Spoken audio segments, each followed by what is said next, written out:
Hello friends, આજે આપણે બનાવશું ઇન્સ્ટન્ટ ખીર, જે ફટાફટ બની પણ જાય છે અને ટેસ્ટમાં પણ બહુ જ સરસ લાગે છે. તેના માટે અહીં 1 લીટર દૂધ લીધું છે મેં, અને તેને ગરમ કરવા મૂકવાનું છે, અને તેમાં 2 ચમચી ખાંડ એડ કરવાની છે.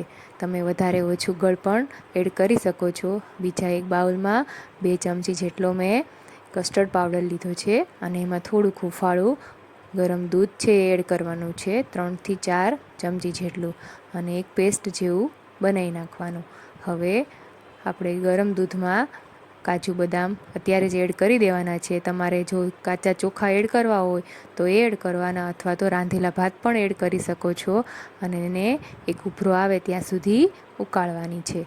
તેમાં બનાવેલો કસ્ટર્ડ પાવડરનું મિશ્રણ એડ કરવાનું છે, અને તેમાં એલચી પાવડર થોડોક એડ કરવાનો, અને તેને સારી રીતના હલાવી દેવાનું. અને એમાં થોડાક કેસરના તાતણા પણ તમે એડ કરી શકો છો. 5 મિનિટ એને ઉકળવા દેવાની છે, અને ત્યારબાદ ગેસ બંધ કરી દેવાનો, અને તેને ઠંડી સર્વ કરવાની. ઉપરથી તમે કેસરના તાતણા એડ કરી તેને ગાર્નિશ કરી શકો છો.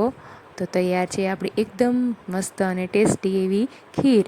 જો તમને મારી આ રેસિપી ગમી હોય તો મારી ચેનલને લાઇક, શેર અને સબસ્ક્રાઈબ જરૂરથી કરજો. Thank you.